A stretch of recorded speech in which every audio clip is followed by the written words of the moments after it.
कमदार धणी बख्श मूं हमेशह राज वारनि खे पंहिंजे औलाद जियां सम्झो आहे। आऊं नथो सम्झां त कंहिंखे बि मूंखां का शिकायत थी सघे थी। बिल्कुल सरकार, बिल्कुल 16 आना सच था चओ। इन्हनि गुणनि जे करे सॼे राज में तव्हांजी इज़त आहे। न त अॼुकल्ह जे सरदारनि जा लक्षण ॾिसियो, शर्म सां कंधु ई झुकियो थो वञे। सरदार हाकिम साईं, तव्हांजी बादशाही में एॾो अंधेर, एॾी हुजे। कहिड़े अंधेर जी ॻाल्हि थो करीं सावण फ़कीर?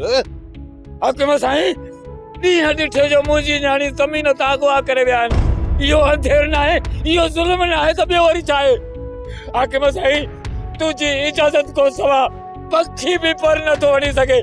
इहो वरी कहिड़ो दादागीर सां माण्हू आहे जेको अचे थो न्याणी जी इज़त लुटींदो?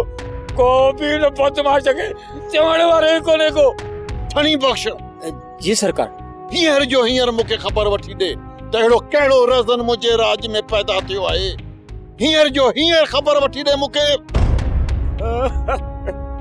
ऐं हुनजी सिसी लाहे मूं वटि पेश कर। जी सरकार।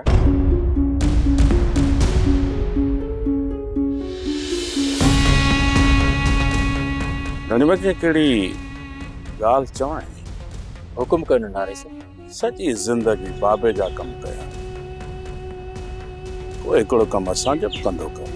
मां सम्झुसि कोन, तव्हां छा था चवणु चाहियो?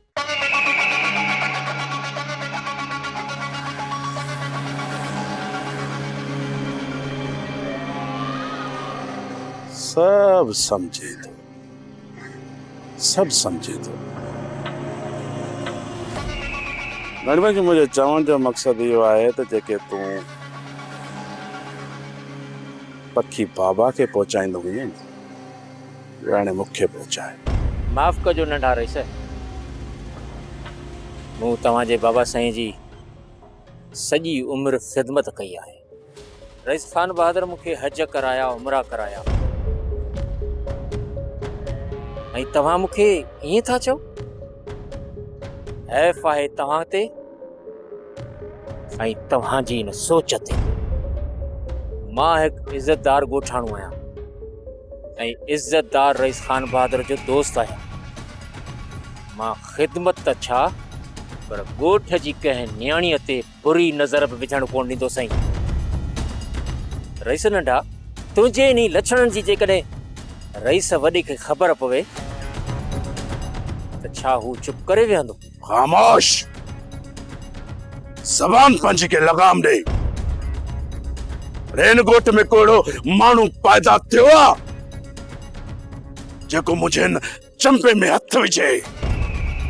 हा, धणी बख्श इहो सोचे छॾजांइ, बाबा खे जेकॾहिं का बि बिड़क पई न, पंहिंजो ख़ैर न सम्झजांइ। मुंहिंजो ख़ैर आहे नंढा रईस, पर राज जी कंहिं न्याणीअ ते बुरी नज़र न विझजां।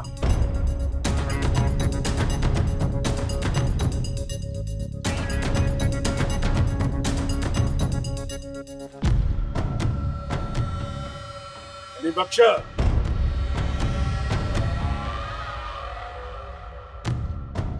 याद रखजांइ, हिकड़ी बिड़क बबा न निकरे। हल। कहिड़ियुनि सोचुनि में गुम आहीं कमदार? मूं छा पुछो तोखां? जी जी जी जी क़िबला साईं। हौसलो कर सावण फ़कीर, आऊं अञा ज़िंदा आहियां। हौसलो कर सावण फ़कीर, हौसलो कर। हाकिम साईं, इहो मुंहिंजी न्याणी जो मामलो आहे। न्याणी बि त इज़त हूंदियूं आहिनि न। मुंहिंजी न्याणी मुंहिंजी न्याणी आहे।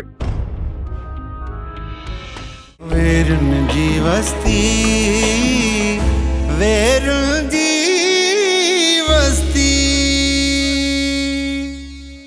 सब्सक्राइब कयो असांजो official YouTube channel Sindh TV HD drama ऐं वधीक अपडेट लाइ बेल आइकन खे क्लिक करियो।